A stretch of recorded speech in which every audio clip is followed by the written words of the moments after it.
মহারাজা বীর বিক্রমের 118তম জন্মজয়ন্তীতে শ্রদ্ধা নিবেদন মুখ্যমন্ত্রী ডক্টর মানিক সাহার। আধুনিক ত্রিপুরার রূপকারকে স্মরণ রাজ্য জুড়ে। আধুনিক ত্রিপুরার প্রতিষ্ঠাতা তথা প্রগতিশীল শাসক প্রয়াত মহারাজা বীর বিক্রম কিশোর মাণিক্য বাহাদুরের 118তম জন্মজয়ন্তী উপলক্ষে আজ রাজ্য জুড়ে নানা অনুষ্ঠানের মধ্য দিয়ে শ্রদ্ধা নিবেদন করা হয়। রাজধানী আগরতলায় 0 পয়েন্ট এবং রবীন্দ্র শতবার্ষিকী ভবনে আয়োজিত মূল কর্মসূচিতে অংশ নিয়ে মহারাজার প্রতিকৃতিতে পুষ্পার্ঘ্য অর্পণ ও গভীর শ্রদ্ধা নিবেদন করেন রাজ্যের মুখ্যমন্ত্রী ডক্টর মানিক সাহা। বুধবার সকালে 0 পয়েন্টে আয়োজিত শ্রদ্ধা নিবেদন অনুষ্ঠানে মুখ্যমন্ত্রীর পাশাপাশি উপস্থিত ছিলেন আগরতলা পৌর নিগমের মেয়র দীপক মজুমদার, রাজ্য বিজেপির সভাপতি অভিষেক দেবরায়, 20 নম্বর ওয়ার্ডের কাউন্সিলর রত্না দত্ত সহ পৌর নিগমের অন্যান্য জনপ্রতিনিধি ও বহু বিশিষ্ট ব্যক্তিবর্গ। উপস্থিত সকলেই প্রয়াত মহারাজার স্মৃতির প্রতি গভীর শ্রদ্ধা জানিয়ে তার উন্নয়নমুখী ঐতিহ্যকে এগিয়ে নিয়ে যাওয়ার অঙ্গীকার ব্যক্ত করেন। পরবর্তীতে রবীন্দ্র শতবার্ষিকী ভবনে তথ্য ও সংস্কৃতি বিষয়ক দপ্তরের উদ্যোগে আয়োজিত রাজ্যের মূল জন্মজয়ন্তী অনুষ্ঠানে বক্তব্য রাখতে গিয়ে মুখ্যমন্ত্রী ডক্টর মানিক সাহা বলেন, মহারাজা বীর বিক্রম ছিলেন একজন অত্যন্ত দূরদর্শী ও প্রগতিশীল শাসক। তার দূরদৃষ্টি ও উন্নয়নমুখী ভাবনায় আজকের আধুনিক ত্রিপুরার শক্ত ভিত্তি স্থাপন করেছিল। মুখ্যমন্ত্রী উল্লেখ করেন, শিক্ষা ব্যবস্থার বিস্তার, সংস্কৃতি চর্চা, যোগাযোগ ব্যবস্থার আধুনিকীকরণ এবং নগর পরিকল্পনার মতো ক্ষেত্রগুলোতে মহারাজা যেসব যুগান্তকারী পদক্ষেপ গ্রহণ করেছিলেন তা ত্রিপুরার ইতিহাসে আজীবন স্বর্ণাক্ষরে লেখা থাকবে। সংবাদ মাধ্যমের মুখোমুখি হয়ে ডক্টর সাহা আরও জানান, বর্তমান রাজ্য সরকার মহারাজা বীর বিক্রমের দেখানো প্রগতিশীল পথ ও আদর্শ অনুসরণ করেই সমগ্র ত্রিপুরাবাসীর সার্বিক কল্যাণে কাজ করে চলেছে। তরুণ ও আগামী প্রজন্মকে মহারাজার মহান ইতিহাস ও অবদানের বিষয়ে সচেতন করার উপর বিশেষ জোর দেন তিনি। আমাদের জন্য অত্যন্ত আনন্দের বিষয়, যাকে মহারাজা বীর বিক্রম কিশোর মাণিক্য বাহাদুরকে আধুনিক ত্রিপুরার রূপকার বলা হয় এবং উনার আজকে 118তম জন্মবার্ষিকী উদযাপন সমস্ত ত্রিপুরাতে আজকে আমরা সব জায়গায় আমরা করছি এবং সত্যি উনাকে যত উনার সম্পর্কে বলা যায় ততই কম। ত্রিপুরার জন্য উনি যা করে গেছেন এবং আমরা দেখেছি স্বাধীনতার পরে যেভাবে রাজরাজারা মহারাজারা একসাথে ত্রিপুরা ভারতবর্ষের জন্য যে কাজ করে গেছে, এর মধ্যে এই মহারাজা বীর বিক্রম কিশোর অন্যতম। আমরা সবাই জানি যে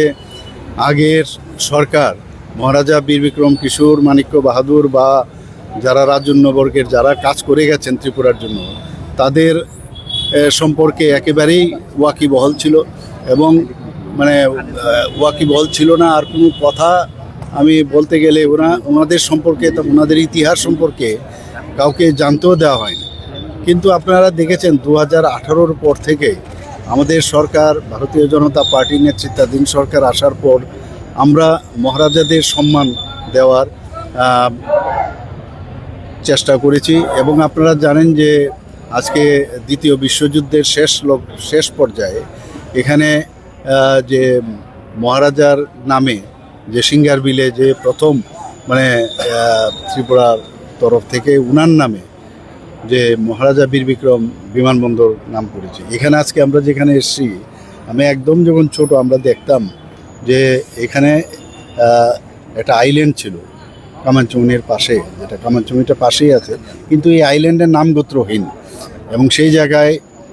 যখন আমি মুখ্যমন্ত্রী হই আমরা ডিসিশন নেই এবং এখানে একটা 0 মাইল ফলক ছিল, সেটাকেও মাটির নিচে চলে গেছিলো, সেটাকে উপরে উঠিয়েছি এবং পাশাপাশি এখানে ওনার একটা মূর্তি আমরা কিন্তু এখানে স্থাপন করেছি। আজকে এখানে আমরা সবাই এসেছি, তো এসে ওনার প্রতি শ্রদ্ধা নিবেদন করছি এবং ওনা যে কাজ করে গেছেন আপনারা সবাই জানেন যে আজকে এই যে আগরতলা শহরের এত সুন্দরভাবে উনি রাস্তাঘাট এবং এই যে বিল্ডিংগুলো বানিয়েছিলেন এত সুন্দরভাবে এবং সারা ত্রিপুরাতেই আজকে যেখানে শিক্ষার ব্যবস্থা কথাই বলুন, রাস্তাঘাটের কথাই বলুন, বিভিন্ন সংস্কারের বিষয় বলুন, মহারাজা বীর বিক্রম কিশোরের প্রচুর অবদান আমরা কিন্তু ভুলতে পারি না। আমরা সবাই জানি যে আমাদের যে রবি ঠাকুর, যাকে আমরা নোবেল পুরস্কার যিনি পেয়েছেন এবং উনি এখানে কিন্তু 7 জন সাতবার মহারাজা বীর বিক্রম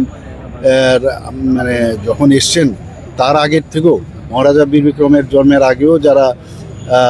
মহারাজারা ছিলেন তিনজন মহারাজের সময়ে ওনার সাথে ভালো পরিচয় ছিল। এখানে উনি সাতবার এসছেন মহারাজা ত্রিপুরাতে এবং